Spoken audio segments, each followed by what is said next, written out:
And it doesn't even need to like perfectly make sense,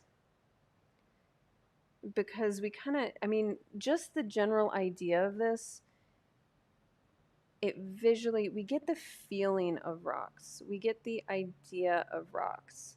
It doesn't, we don't have to look at every single individual rock and know that it's correct, you know? It's just the feeling that's enough. I need to make a little bit more of a bridge color, so I'm doing, my brush is still dirty, but I've got Van Dyke Brown and Orange, and then whatever's on my brush. So if I feel like I need a little bit more of a bridge, like if it's kind of too stark, like if this is a little bit too dramatic, I can kind of bring this down to join some of these.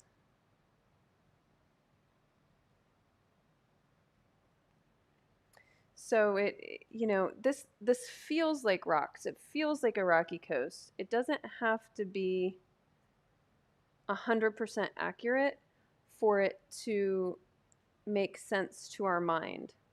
You know, it still feels correct.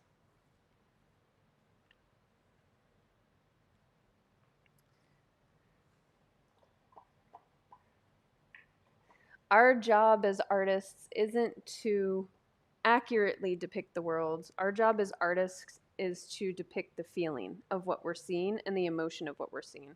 So, you know, you'll, if you're feeling like what you're doing, um, you'll get a feel for it. Practice really does make per, perfect purpose. Blech.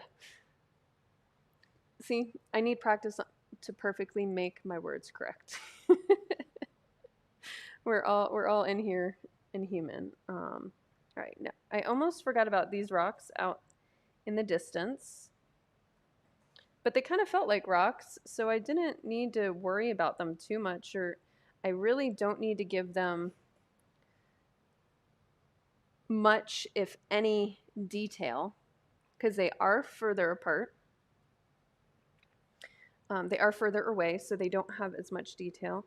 Now, what I'm going to do is I'm going to come in with some white and just a tiny, tiny bit of teal, because I don't want it to be pure white. And I'm going to make that wave. So I'd kind of made this wave over here, and I'm going to mark where I want it to be.